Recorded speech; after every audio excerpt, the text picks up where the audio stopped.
ఇంతకుముందు సాక్షి చెప్పినట్టుగానే ప్రస్తుతం పరిణామాలు మనం చూస్తూ ఉన్నాం. సో కోర్టులో వాదనలు 2.5 గంటలు వినిపించాం, చెప్పాల్సిందంతా చెప్పాం. గవర్నమెంట్ నుంచి కూడా వాళ్ళు ఇవ్వాల్సిన కౌంటర్ కూడా 200 పేజీల్లో ఇచ్చారు. ఇకపై చెప్పేది ఏముంటుంది? ఈ విచారణకి పిలవాల్సిన అవసరమే లేదంటూ కూడా కేటీఆర్ మాట్లాడిన నేపథ్యం. అయితే న్యాయవాదిని అలౌ చేయకపోవడంతో తాను తిరిగి వెళ్ళిపోతున్నానంటూ కూడా ఆయన చెబుతున్న పరిస్థితి మనకు కనిపిస్తోంది. మా ఇన్పుట్ ఎడిటర్ ఇస్మాయిల్తో మాట్లాడదాం. Ismail, exactly we spoke about this. 10 నిమిషాల ముందు మనం మాట్లాడాం. ఆ కోర్టులో ఆల్రెడీ క్వాష్ పిటిషన్కి మనం వేసాము. అలాగే నెక్స్ట్ ఆర్డర్ వచ్చే వరకు ఎలాంటి చర్యలు వద్దని కోర్టు చెప్పింది. అలాగే గవర్నమెంట్ వైపు నుంచి కూడా 200 పేజీల కౌంటర్ వేసింది. అంతా కూడా కోర్టులో పెండింగ్లో ఉండగా ఈ విచారణ అవసరం లేదు, అయినా నేను గౌరవిస్తూ వచ్చాను ఏసీబీ ప్రభుత్వానికి. సో కానీ ఇక్కడ జరిగింది వేరు, న్యాయవాదిని ఎందుకు అలౌ చేయరు అనేది ఆయన మాట్లాడుతున్న పరిస్థితి ఎలా చూడాలి? డెఫినెట్గా కేటీఆర్ ఇక్కడ నుంచి బయలుదేరుతున్నటువంటి దృశ్యాన్ని మనం చూస్తున్నాం. కేటీఆర్ ఇప్పుడే మీడియాతో మాట్లాడారు. మాట్లాడిన తర్వాత ఆయన ఇక్కడ నుంచి నేను విచారణకు హాజరు కావట్లేదు అనేటువంటి మాట చెప్పి ఇక్కడ నుంచి బయలుదేరుతున్నారు.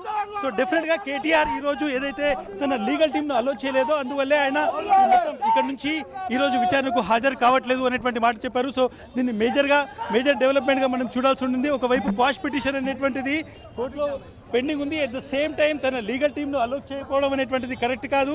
నేను ధర్మబద్ధంగా ఈరోజు వచ్చాను, విచారణకు వచ్చిన తర్వాత ఇలా అలో చేయడం కరెక్ట్ కాదు అనేటువంటిది ఆయన చెప్పారు. ఆ తర్వాత ఇక్కడ నుంచి ఆయన నేరుగా తన నివాసానికి బయలుదేరుతున్నటువంటి దృశ్యాన్ని చూడొచ్చు. డెఫినెట్గా ఈ కేసుకు సంబంధించి ఉదయం నుంచి కూడా లీగల్ టీంను అలో చేస్తారా లేదా అనేటువంటిది ప్రధానంగా జరుగుతున్నటువంటి ఇష్యూ. బట్ డెఫినెట్గా ఇప్పుడు లీగల్ టీంను అలో చేయకపోవడము, at the same time quash petition అనేటువంటిది కోర్టులో ఉన్నటువంటి నేపథ్యంలో తన లీగల్ టీంను అలో చేయకపోయిన నేపథ్యంలో తాను నోటీస్ ఇచ్చి ఇక్కడ ఉన్నటువంటి ఎవరైతే ఇన్వెస్టిగేషన్ ఆఫీసర్ ఉన్నారో ఆయనకు నోటీస్ ఇచ్చి ఆయన ఇక్కడ నుంచి వెనుతిరగడం జరిగింది.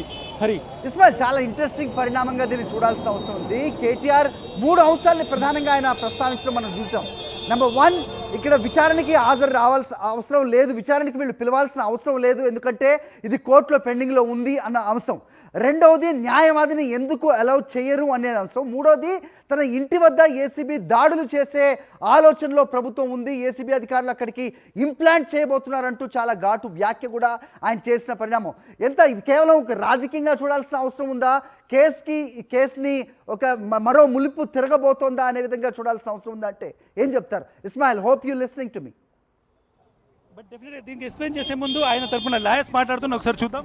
కావాలని ప్రభుత్వం కుట్రపూరితంగా ఈ రోజు అడ్వకేట్ చేయడం లేదు సార్. కేటీఆర్ ఇప్పుడు అన్నారు, ఒక వివరణ ఇచ్చాను, లిఖితపూర్వకంగా ఒకటి ఇచ్చాను. అసలు ఏముంది సార్, ఏమని చెప్పారు? అంటే వాళ్ళైతే క్వశ్చన్ చేయడం జరిగిందో, వాళ్ళైతే నోటీస్ ఇవ్వడం జరిగిందో దాని ఏముంది సార్ అందులో, ఏమని చెప్పారు? వాళ్ళైతే అభియోగాలు చెప్తా ఉన్నారో దానికి సంబంధించినటువంటి దానికి ఈ రోజు కేటీఆర్ గారు దానికి సమాధానం ఇవ్వడం జరిగింది. అంటే అలా ఉందా సార్? అడ్వకేట్స్ లేకుండానే విచారణకు అటెండ్ అవ్వాలి అనే నిబంధన ఏమైనా? అట్లా ఏం లేదు, ఎక్కడ కూడా నిబంధన లేదు. ఎవరైనా ఈ భారతదేశ పౌరులు ఎవరైనా కూడా అడ్వకేట్ పెట్టుకునే హక్కు ఉన్నది. అది భారత రాజ్యాంగం ఇచ్చిన హక్కు. కావాలని ఈ ప్రభుత్వము ఈ విధంగా వేధింపులను అక్కడ కేటీఆర్ సంబంధించిన అడ్వకేట్లు కూడా ఈ విధంగా వేధింపులు చేస్తాయి. ఆయనకి ఇచ్చినటువంటి నోటీస్లో వ్యక్తిగతంగా హాజరు కావాలని క్లియర్గా ఉంది. ఎక్కడ అడ్వకేట్స్ని అలౌ చేస్తామనో లేకపోతే అడ్వకేట్ని తీసుకురావచ్చనో లేదు. కాబట్టి వ్యక్తిగతంగానే హాజరు కావాలి కదా సార్. మీరు ఏమంటారు? వ్యక్తిగతంగా కావాలి, కంపల్సరీ కౌన్సిల్ చేసుకున్న బాధ్యత కూడా ఉంటుంది సార్. అక్కడ ఇప్పుడు ఆయనకు లీగల్గా అన్ని తెలవాలని లేదు కదా. వీళ్ళు పెట్టిన కేసులే అక్రమ కేసులు. ఈ సందర్భంలో లీగల్ ఎయిడ్ తీసుకునే అవకాశం ఉంటుంది. లీగల్ ఎయిడ్ అనేటువంటి కోర్టు ఆర్డర్లో లేదంటున్నారు కదా సార్. కోర్టు ఆర్డర్లో లేదని చెప్తున్నారు కదా వాళ్ళు. వాస్తవానికి కోర్టు ఆర్డర్ ప్రకారం మాకు వాస్తవానికి నాటు అరెస్ట్ కూడా మాకు ఉన్నది. ఇన్వెస్టిగేషన్ చెప్పేసి ఎక్కడ కూడా చెప్పలేదు కదా. కానీ నాటు అరెస్ట్ ఉంది, కానీ విచారణకు సహకరించాలని కూడా ఉంది. సహకరించాలని చెప్పింది సార్. వాస్తవానికి మొన్న కూడా 1 వీక్ బ్యాక్ కూడా ఇదే కేసు విచారణ చెప్పి గౌరవ హైకోర్టులో కూడా విచారణ జరిగింది. వీళ్ళే తొందరపాటుగా ఈరోజు తీసుకొచ్చి కావాలని ఎవరిని ఈ విధంగా ఇబ్బంది పెడితే, ఒక న్యాయవాది మమ్మల్ని కూడా ఇబ్బంది పెడితే ఇది ఎక్కడ న్యాయం అండి? భారతదేశ వ్యవస్థలో, భారత రాజ్యాంగ వ్యవస్థలో మేము ప్రాక్టీస్ చేస్తున్నాం. మమ్మల్ని కూడా రేవంత్ రెడ్డి ప్రభుత్వం ఈ డెవలప్మెంట్స్ కోర్టులో మెమో ఇస్తారా సరే? దీనిపైన మా సీనియర్ అడ్వకేట్లు దీనిపైన కోర్టులో కంపల్సరీ ఛాలెంజ్ చేస్తాం. ఇంకా దీనికి సంబంధించినటువంటి ఏదైతే ఉన్నదో ప్రభుత్వం కావాలని కక్షపూరితంగా ఈరోజు ఈ యొక్క వేధింపులు, రాజకీయ వేధింపులు ఇవన్నీ కూడా ఈ రాజకీయంలో లేదు సార్. వాళ్ళు నోటీస్ తీసుకున్నారు, తీసుకున్న అక్లైమెంట్ కూడా తీసుకున్నారు. సంబంధించిన ఎవరైతే ఏసీబీ ఆఫీసర్ వాళ్ళకి ఇచ్చి ఇక్కడే ఇవ్వడం జరిగింది, కేటీఆర్ గారు ఇవ్వడం జరిగింది. మనం చూడొచ్చు కేటీఆర్ నోటీస్ ఇచ్చి ఇక్కడ నుంచి బయలుదేరడం జరిగింది. సో డెఫినెట్గా లీగల్ ఎయిడ్ అనేటువంటిది తనకు ఇవ్వాల్సినటువంటి హక్కు దాన్ని అలో చేయట్లేదు కాబట్టి వెళ్తామని చెప్తున్నారు. బట్ చాలా సీరియస్ కన్సర్న్స్ ఏవైతే ఉన్నాయో కేటీఆర్ రేస్ చేసినవి కేటీఆర్ తరపు నుంచి చూసుకుంటే, ఒకటి తాను ఇక్కడికి వచ్చిన తర్వాత విచారణలో భాగంగా తన ఇంట్లో ఏసీబీ అధికారులను పంపించి సోదాలు చేయించి అక్కడ ఏదైనా ఎవిడెన్స్ని ఇంప్లాంట్ చేసేటువంటి ఒక ప్రమాదం ఉంది అనేటువంటి ఒక పెద్ద ఇష్యూని కూడా ఇక్కడ కేటీఆర్ రేస్ చేయడం జరిగింది. ఇప్పటికే గవర్నమెంట్ వర్సెస్ కేటీఆర్ నడుస్తున్నటువంటి ఈ తరుణంలో ఏసీబీ విచారణ అనేటువంటిది ఒక డిఫరెంట్ యాంగిల్ తీసుకుంది. తన ఇంట్లో ఏదైనా తనకు సంబంధించిన పత్రాలు పెట్టి తనపైన తప్పుడు కేసు పెట్టేటువంటి అవకాశం ఉంది, ఆధారాలు లేని వాటిని కూడా తీసుకొచ్చి వాటిని ఇంప్లాంట్ చేసేటువంటి ప్రమాదం ఉంది అనేటువంటిది ఇక్కడ కేటీఆర్ చెప్తున్నటువంటి మాట. రెండోది, క్వాష్ పిటిషన్ ఉంది ఆల్రెడీ హైకోర్టులో. క్వాష్ విచారణ ఉన్నప్పుడు నన్ను విచారించాల్సినటువంటి అవసరం లేదు, ఎఫ్ఐఆర్ మొత్తం క్వాష్ చేయాలి, నా మీద ఉన్నటువంటి ఛార్జెస్ అదేవిధంగా ఏవైతే సెక్షన్స్ ఉన్నాయో వాటిని అన్నింటినీ కొట్టివేయాలి అని నేను కేసు వేసినప్పుడు ఈ కేసులో నన్ను ఎలా విచారిస్తారు అనేటువంటి మాట కూడా క్లియర్గా కేటీఆర్ అడుగుతున్నారు. మూడోది ప్రధానమైనటువంటి అంశం, నేను విచారణకు వచ్చినప్పుడు ధర్మబద్ధంగా ఎందుకు నా లీగల్ టీంని అలో చేయట్టు, భారతదేశంలో ఏ పౌరుడికైనా కానీ ఇక్కడ పోలీసుల దగ్గర విచారణకు వెళ్ళినప్పుడు తనతో పాటు న్యాయ సహాయాన్ని తీసుకెళ్లేటువంటి అవకాశం ఉంటుంది, అది రాజ్యాంగం ఇచ్చినటువంటి హక్కు అనేటువంటి మాట కూడా కేటీఆర్ చెప్తున్నటువంటి మాట. సో డెఫినెట్గా ఇది డిఫరెంట్ యాంగిల్ తీసుకోబోతోంది, ప్రభుత్వం కక్ష సాధింపు చేస్తుంది అనేటువంటి మాటను పదే పదే కేటీఆర్ చెప్తున్నారు. సో డెఫినెట్గా ఇది గవర్నమెంట్ వర్సెస్ కేటీఆర్తో పాటు ఇప్పుడు ఏసీబీ అనేటువంటి దీనికి ఎట్లా రియాక్ట్ అవుతుందో చూడాలి. కోర్టు అనేటువంటి దీనిలో జోక్యం చేసుకుంటుందా, కోర్టుకు కేటీఆర్కి సంబంధించి లాయర్స్ ఏం చెప్తారు అనేటువంటిది కూడా ఇంట్రెస్టింగ్గా మారబోతోంది. ఇస్మాయిల్, ఇప్పుడు ఏసీబీ ఇచ్చిన నోటీసులకి కేటీఆర్ దాన్ని గౌరవించి ఆయన సహకరించినట్ట, తిరిగి వెళ్ళిపోయి సహకరించినట్ట, అలాగే ఏసీబీ యాక్షన్ ప్లాన్ ఏమై ఉండబోతోంది? What is the next step? డెఫినెట్గా ఇక్కడికి వచ్చిన తర్వాత తనకు సంబంధించినటువంటి అబ్జెక్షన్ నోటీసెస్ని కూడా ఆయన డెఫినెట్గా ఇక్కడ ఏసీబీ అధికారులకు ఇచ్చి దాని అక్నాలెడ్జ్మెంట్ తీసుకున్నారు. నేను ఇక్కడికి వచ్చాను మీరు పిలిచినందుకు, బట్ ఈ సందర్భంలో నాకు ఇటువంటి అప్రహెన్షన్స్ ఉన్నాయి, ఎట్ ద సేమ్ టైం అధికారులు నా లీగల్ టీమ్ని అలో చేయట్లేదు కాబట్టి నేను ఇక్కడికి హాజరు కాకుండా వెళ్తున్నాను, తాను ఎందుకు హాజరు కావట్లేదు అనేటువంటి ఒక నోటీస్ని లిఖితపూర్వకంగా ఇక్కడ ఉన్నటువంటి ఏసీబీ అధికారులకు, ముఖ్యంగా ఇన్వెస్టిగేషన్ అధికారికి ఇచ్చి ఆ తర్వాత అక్నాలెడ్జ్మెంట్ తీసుకున్న తర్వాతనే ఇక్కడ నుంచి కేటీఆర్ వెళ్ళారు. కాబట్టి లీగల్గా కేటీఆర్ కొంతవరకు జాగ్రత్తగా ఉన్నారని చెప్పాలి. బట్ ఏసీబీ ఏ విధంగా రియాక్ట్ అవుతోంది, లీగల్ ఎయిడ్ అనేటువంటిది మ్యాండేటరీ కాదు అనేటువంటిది ఏసీబీ చెప్తున్నటువంటి మాట. కోర్టుకి ఇదే విషయం చెప్తారా, విచారణకు సహకరించలేదని చెప్తారా, మేము లీగల్ ఎయిడ్ ఇస్తామన్నా కానీ ఒకరిని అలో చేయదు ఎక్కువ మంది అలో చేయాలని చెప్తారా, ఏసీబీ వర్షన్ ఎట్లా ఉండబోతోంది కోర్టు ముందు అనేటువంటిది డెఫినెట్గా ఇంట్రెస్టింగ్గా మారబోతుంది. బట్ చాలా కీలకమైనటువంటి పాయింట్, గవర్నమెంట్ మీద ఏసీబీ మీద కేటీఆర్ చాలా తీవ్రమైనటువంటి ఆరోపణలు చేశారు. నా ఇంట్లో ఏసీబీ అధికారులను పంపించి నాకు సంబంధించినటువంటి పేపర్స్ పెట్టి దాన్ని ఒక ఎవిడెన్స్గా క్రియేట్ చేసేటువంటి ప్రయత్నం చేయబోతున్నారు అనేటువంటిది సీరియస్ అలిగేషన్. ఇప్పటికే ఇది BRS versus Congress, government versus కేటీఆర్గా మారినటువంటి ఇష్యూలో డెఫినెట్గా ఏసీబీని కూడా ఇన్వాల్వ్ చేశారు. కాబట్టి ఈ కేసు ఫర్దర్గా ఎటువంటి రూపు తీసుకుంటుంది, ఎటువంటి మలుపు తీసుకుంటుంది అనేటువంటిది కూడా మనం చూడాల్సి ఉంటుంది. ఇస్మాయిల్, అయితే దీన్ని ఏ రకంగా చూడాలంటే glass half full half empty అన్నట్టుగా చూడాల్సిన అవసరం ఉంటుందా? ఎందుకంటే లీగల్ ఎయిడ్ తీసుకురావచ్చు అనేది ఆర్డర్లో లేదు, విచారణకి సహకరించాలి అని ఖచ్చితంగా కోర్టు ఆర్డర్లో ఉన్న నేపథ్యం. మరోవైపు లాయర్ని తీసుకురాకూడదు అనేది ఎక్కడా లేదు అనేది కేటీఆర్ వాదన. ఏ రకంగా చూడాలి? నెంబర్ 1. నెంబర్ 2, ఏదైనా ఇంప్లాంట్ చేస్తారు అనే అంశంపై ప్రభుత్వం ఏదైనా స్పందించే అవకాశం ఉందా అనేది కూడా ప్రస్తుతం చర్చనీయాంశం. డెఫినెట్గా ప్రభుత్వం ఏ విధంగా స్పందిస్తుంది, ఏసీబీ నుంచి ఏదైనా ప్రెస్ నోట్ వస్తుందా, ఏసీబీ రియాక్షన్ ఉంటుందా, గవర్నమెంట్ నుంచి రియాక్షన్ ఉంటుందా, ఎట్ ద సేమ్ టైం చాలా పెద్ద అలిగేషన్ కాబట్టి ఎటువంటి రియాక్షన్ ఉంటుంది అనేటువంటి చూడాల్సి ఉంటుంది. బట్ చాలా కేసెస్లో క్వాష్ పిటిషన్ పెండింగ్లో ఉన్నప్పుడు కొన్ని సందర్భాల్లో విచారణకు రాకపోయినా కోర్టు దాన్ని ఒక ఎక్స్క్యూజ్గా తీసుకున్నటువంటి అవకాశం ఉంది.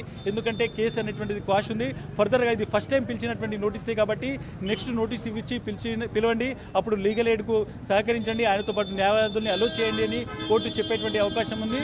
ఈ జరిగినటువంటి మొత్తం పరిస్థితులు చూసుకుంటే కేటీఆర్ వైపు వాదనలు కూడా చాలా బలంగా ఉన్నాయనేటువంటి మాట చెప్తున్నారు. ఒకటి, క్వాష్ పిటిషన్ ఉంది కాబట్టి నేను విచారణకు హాజరు కావాల్సినటువంటి అవసరం లేదు, తనకు కొన్ని అప్రిహెన్షన్స్ ఉన్నాయి, తన మీద కుట్ర జరుగుతుంది అనేటువంటి మాట ఆయన చెప్తున్నారు. తన లీగల్ టీంను తీసుకురాకపోవడము, అలో చేయకపోవడం అనేటువంటిది మూడో ఇష్యూగా చెప్తున్నారు. కాబట్టి ఈ మొత్తం ఇష్యూలో కేటీఆర్ ఇవన్నిటితో కలిపి హైకోర్టులో ఇప్పటికే క్వాష్ విచారణ ఉంది కాబట్టి దానికి సంబంధించి ఒక మెమో కోర్టులో వేసేటువంటి అవకాశం ఉంది. సో కోర్టు దీన్ని ఏ విధంగా చూసుకుంటుంది, ఎట్ ద సేమ్ టైం దీనికి ఏసీబీ వైపు నుంచి ఆన్సర్ ఉంటుందా, ఏసీబీ డైరెక్ట్గా ముందుగానే కోర్టుకు వెళ్తుందా అనేటువంటిది కూడా చూడాలి. బట్ ఈ రోజుకి మాత్రం కేటీఆర్ ఈరోజు ఏసీబీ విచారణకు హాజరు కాలేదు, ఆయనకు వెనక్కి వెళ్ళారు, ఆయన విచారణ నుంచి వెనక్కి వెళ్ళినారు అనేటువంటిది ఈ రోజు ఉన్నటువంటి ఈ క్షణానికి బ్రేకింగ్. చాలా హైడ్రామా జరిగింది, దాదాపు అరగంట పాటు జరిగినటువంటి సంభాషణలు, వాదోపవాదాలు, పోలీసులు at the same time ACB అధికారులు, అదేవిధంగా కేటీఆర్ లాయర్స్, కేటీఆర్ మధ్య జరిగినటువంటి వాదనల తర్వాత తాను వెనక్కి వెళ్తున్నాను అని ఏసీబీ గడప వరకు వచ్చినటువంటి కేటీఆర్ వెనక్కి వెళ్ళారు, చాలా తీవ్రమైనటువంటి ఆరోపణలు చేసి వెళ్ళారు. సో డెఫినెట్గా ఈ కేసులో చాలా చాలా హైడ్రామా అనేటువంటిది ఇంకా ఉంది అనేటువంటిది అర్థమవుతోంది. At the same time government reaction ఏ ఉండబోతోంది కేటీఆర్ అలిగేషన్స్ మీద అనేటువంటిది చాలా కీలకం కాబోతోంది. రైట్, ఏసీబీ అధికారుల దగ్గర సమాధానం ఏది లేకపోవటాన్ని ఏ రకంగా చూడాలి ఇస్మాయిల్? న్యాయవాదిని ఎందుకు మీరు అనుమతించరు అనే కేటీఆర్ ప్రశ్నకు సో మా అధికారులు వచ్చి మాట్లాడతారు అని ఒక పోలీస్ ఆఫీసర్ మాట్లాడడం కూడా మనం చూసాం. ఖచ్చితంగా ఇలాంటి విచారణకు న్యాయవాదిని వెళ్ళవచ్చు అనేది రాజ్యాంగంలో చెబుతున్న మాట అనేది కేటీఆర్ ప్రస్తావిస్తూ ఉన్నారు. సో ఏ రకంగా చూడాలి? నేను ఇంతకు ముందు చెప్పినట్టుగా half glass full, half glass empty అనేది ప్రస్తుతం ఇక్కడ మనకు కనిపిస్తోంది. నెక్స్ట్ ఏమై ఉండబోతోంది? మరో ఆర్డర్, మరో నోటీసు ఏసీబీ నుంచి కేటీఆర్కి వెళ్ళబోతోందా అంటే ఏం చెప్తారు పోలీసులు? ఆ సమాచారం ఉందా? డెఫినెట్గా పోలీసులు కావచ్చు, ఏసీబీ అధికారులు బహిరంగంగా సాధారణ ఎటువంటి వ్యాఖ్యలు చేయరు. They are bureaucrats. కాబట్టి గవర్నమెంట్లో పార్ట్ ఆఫ్ ద గవర్నమెంట్ వాళ్ళు తమకు సంబంధించినటువంటి హయ్యర్ అఫీషియల్స్ ఒపీనియన్ తీసుకున్న తర్వాతనే దీని మీద ప్రెస్కి కావచ్చు, లేకుంటే బహిరంగంగా ఒక నోటు లేకుంటే రియాక్షన్ రిలీజ్ చేస్తారనేటువంటిది చూడాల్సి ఉంటుంది. సాధారణంగా పబ్లిక్ కానీ మీడియా కానీ ఇటువంటి నోట్లు తక్కువగానే ఏసీబీ నుంచి వస్తాయి. కాబట్టి విచారణ ఈ స్టేజ్లో ఇంత హైడ్రామా జరిగిన తర్వాత ఒక రియాక్షన్ ఉంటుంది అనేటువంటిది చాలా రేరెస్ట్ ఆఫ్ ద రేర్ కేసెస్లోనే జరుగుతుంది. బట్ రెండో కేసు అనేటువంటిది ఏం చేయాలి ఫర్దర్గా ఏసీబీ అనేటువంటిది కూడా చాలా కీలకం. ఈరోజు మళ్ళీ నోటీస్ ఇచ్చి రమ్మని చెప్తారా, లేదంటే మీరు విచారణకు సహకరించట్లేదు అనేటువంటిది కోర్టులో మెమో ఇస్తారా, ఏం చెప్తారు అనేటువంటి చూడాల్సింది. ఇప్పుడైతే ఏసీబీ దగ్గర రెండు ఆప్షన్సే కనబడుతున్నాయి. ఒకటి, కేటీఆర్కి సంబంధించినటువంటి ఈరోజు విచారణకు హాజరు కాలేదని జరిగినటువంటి మొత్తం ఈ తతంగానంతా ఒక మెమో రూపంలో హైకోర్టులో క్వాష్ పిటిషన్ ఉంది కాబట్టి అక్కడ సబ్మిట్ చేసేటువంటి అవకాశం ఉంది. కోర్టులో ఒక మెమో వేసేటువంటి అవకాశం ఉంది. కోర్టుకు ఈ మొత్తం సమాచారాన్ని తెలిపేటువంటి అవకాశం ఉంది. ఆ తర్వాత కోర్టు ఆర్డర్స్ ప్రకారము మళ్ళీ పిలిస్తే ఏ విధంగా పిలవాలి అనేటువంటిది ఏసీబీ నిర్ణయం తీసుకునేటువంటి అవసరం ఉంది. లేకపోతే మాత్రం డెఫినెట్గా ఇంకొక నోటీస్ ఇచ్చేటువంటి అవకాశం ఉంది. ఇంకొక నోటీస్ ఇచ్చి మళ్ళీ పిలిచేటువంటి అవకాశం ఉంది. దానికి కేటీఆర్ హాజరు కాకపోతే అప్పుడు డెఫినెట్గా ఆ కేటీఆర్కి సంబంధించినటువంటి బెయిల్ రద్దు కోసం కూడా ఏసీబీ అడిగేటువంటి ఛాన్సెస్ ఉంటాయి. సో డెఫినెట్గా సెకండ్ నోటీస్ అనేటువంటిది ఏసీబీకి సంబంధించి డెఫినెట్గా ఏసీబీ దాని మీద వర్కౌట్ చేస్తుంది అనేటువంటిది మనకు అర్థమవుతుంది. సో సెకండ్ నోటీస్ ఈ రోజు రేపో డెఫినెట్గా కేటీఆర్కి ఇచ్చేటువంటి అవకాశం ఉంది. సో రేపటికి మనం చూసుకుంటే ఈడీ ఇన్వెస్టిగేషన్ ఉంది కాబట్టి సో ఈ రోజు రేపట్లో ఏదో ఒక రోజు నోటీస్ ఇచ్చి మళ్ళీ ఒకసారి కేటీఆర్ను పిలిచేటువంటి అవకాశం ఉంది. బట్ జరిగినది మొత్తము అటు కేటీఆర్ వైపు నుంచి అట్ ద సేమ్ టైం ఇటు ఏసీబీ వైపు నుంచి హైకోర్టులో విచారణ ఉన్నటువంటి నేపథ్యంలో హైకోర్టులో ఒక మెమో సబ్మిట్ చేసేటువంటి అవకాశం అయితే డెఫినెట్గా కనిపిస్తుంది. హరి రైట్, అయితే besides this notice issue KTR కొన్ని రాజకీయ అంశాలు కూడా ప్రస్తావించారు. ఇక్కడ రైతు భరోసాకి సంబంధించిన 15,000 ఇస్తానని 12,000 ఏదైతే వాళ్ళు ఎగ్గొట్టడం జరిగిందో 15,000ని, ఆ అంశాన్ని డైవర్ట్ చేయడానికే ఈ డ్రామా అంతా చేస్తున్నారు అనేది ఆయన వ్యాఖ్యానించినట్టుగా ప్రస్తుతం నెలకొన్న ఈ హై డ్రామా అంశాన్ని కూడా రాజకీయ పరంగానే చూడాల్సిన అవసరం ఉందా అంటే ఏం చెప్తారు? డెఫినెట్గా కేటీఆర్ మీద కేసు అనేటువంటి దాన్ని బీఆర్ఎస్ ముందు నుంచి ఒక పొలిటికల్ వెండిటాగానే చెప్తుంది. రాజకీయ కక్ష సాధింపులో భాగంగానే ఈ కేసు పెట్టారు అనేటువంటిది బీఆర్ఎస్ దాన్ని ఖాయం చేస్తుంది. At the same time government నుంచి, కాంగ్రెస్ పార్టీ లీడర్స్ నుంచి చట్టం తన పని తాను చేసుకుపోతుంది. మా ఇన్వాల్వ్మెంట్ ఇందులో లేదు, ఆయన తప్పు చేశారు కాబట్టి ఇన్వెస్టిగేషన్ జరుగుతుంది అనేటువంటి పొలిటికల్ ఆర్గ్యుమెంట్స్ డెఫినెట్గా జరుగుతున్నాయి. బట్ ప్రజలు కూడా దీన్ని రెండు డిఫరెంట్ కోణాల్లో చూస్తున్నారు. ఒకటి, నిజంగానే ఇందులో తప్పు జరిగిందా లేదా, జరిగితే డబ్బు ఎక్కడికి పోయింది అనేటువంటిది డెఫినెట్గా పబ్లిక్ పర్సెప్షన్లో కూడా ఉంది. పబ్లిక్ దాని గురించి ఆలోచిస్తుంది. రెండోది, డెఫినెట్గా ఇందులో పాలిటిక్స్ ఉన్నాయి కాబట్టి రాజకీయంగా ఇది కక్ష సాధింప కాదా అనేటువంటి చర్చ కూడా ప్రజల్లో ఉంది. సో మనం ఈ మొత్తం కేసును రెండు పర్సెప్షన్లో చూడాల్సి ఉంటుంది. ఒకటి లీగల్ బ్యాటిల్కి సంబంధించి, రెండు పొలిటికల్ యాక్షన్స్ రియాక్షన్స్కి సంబంధించి. పొలిటికల్ రియాక్షన్స్ కూడా రెండు వైపుల నుంచి ఉన్నాయి. బట్ ఈ రోజు వరకు చూసుకుంటే ఇన్వెస్టిగేషన్ పార్ట్లో డెఫినెట్గా కేటీఆర్ వస్తే ఏం సమాధానాలు ఏంకొచ్చాయనేటువంటి చాలా ఊహాగానాలు ఉన్నవి. బట్ కేటీఆర్ ఇక్కడికి వచ్చిన తర్వాత ఆల్మోస్ట్ ఏసీబీ గడప వరకు వచ్చిన తర్వాత ఆయన అక్కడి నుంచి తన లీగల్ టీంలలో చేయట్లేదు అనేటువంటి కొన్ని కారణాలు చూపి ఒక నోటీస్ ఇచ్చి వెనక్కి వెళ్ళడం అనేటువంటిది డెఫినెట్గా ఈ కేసులో ఒక కీలక మలుపుగా మనం దీన్ని చూడాల్సి ఉంటుంది. హరి, రైట్, దీంట్లో ఫైనల్గా ఒక విషయం చెప్పండి. సర్ప్రైజ్ ఎలిమెంట్ ఇక్కడ ఎవరిచ్చారు అనుకోవాలి? అక్కడ వరకు వచ్చిన కేటీఆర్ విచారణకి రాడు అనే విషయం ఏసీబీకి సర్ప్రైజింగా, లేదంటే న్యాయవాదుల్ని అలౌ చేయరు అనే అంశం కేటీఆర్కి సర్ప్రైజింగా? మొత్తానికి జరిగిన పరిణామాన్ని ఏ రకంగా చూడాలి? Of course it is really dramatical. How do you say will end this? But డెఫినెట్గా ఇట్స్ ప్యూర్లీ పర్సనల్ కామెంట్. ఇందులో చూసుకుంటే కేటీఆర్కు ఈరోజు విచారణకు హాజరు కావకూడదు అనేటువంటి ఆలోచన ఉంది. ఏసీబీకి కూడా ఆయన విచారణకు రాకుంటే దీన్ని మనకు అనుకూలంగా మార్చుకునవచ్చు అనేటువంటి ఆలోచన ఉంది. ఇక్కడ మనం చూసుకుంటే ఆయన కోరుకున్నది అదే, ఏసీబీ చేసింది అదే అనేటువంటిదిగా పూర్తిగా జరిగింది. బట్ డెఫినెట్గా ఈ కేసును రెండు పార్టీస్, అంటే కేటీఆర్ కావచ్చు లేకుంటే ఏసీబీ కావచ్చు, ఏ విధంగా ట్విస్ట్ చేస్తాయి, ఏ విధంగా తమ సంబంధించినటువంటి ఇష్యూస్ని రేపు కోర్టులో ప్రజెంట్ చేస్తాయి, కోర్టు దీని మీద ఏం చెప్పబోతుంది అనేటువంటిది చాలా చాలా వ్యాలిడ్గా కాబోతుంది ఈ కేసులో, అదే చాలా ప్రాధాన్యం సంతరించుకోబోతోంది హరి. రైట్, రాతపూర్వకంగా ఏదైతే స్టేట్మెంట్ ఇచ్చారో అది రిలీజ్ చేస్తానని కూడా చెప్పారు. ఆ స్టేట్మెంట్ ఎప్పుడు బయటకు వచ్చే అవకాశం ఉంటుంది? బట్ డెఫినెట్గా కేటీఆర్ ఆఫీస్ నుంచి ఏ క్షణంలోనే రావచ్చు. ఆయన ఇప్పటికే నోటీస్ కూడా ఇవ్వడం జరిగింది. ఆ నోటీస్కి సంబంధించి అక్నాలెడ్జ్మెంట్ కార్డు తీసుకున్నారు. తను ఎందుకు హాజరు కావట్లేదు కారణాలు కూడా చాలా క్లియర్గా చెప్పారు. సో చాలా ఇంపార్టెంట్ ఇష్యూస్ కూడా ఇందులో ఉండబోతున్నాయి. కేటీఆర్ మధ్యాహ్నం తర్వాత ఒక డీటెయిల్డ్ ప్రెస్ కాన్ఫరెన్స్ కూడా చేస్తారు అనేటువంటి చర్చ ఉంది. సో ఆయన ఏం మాట్లాడతారు అనేటువంటి కూడా చూడాల్సి ఉంటుంది. Right Ismail, thanks for the detail.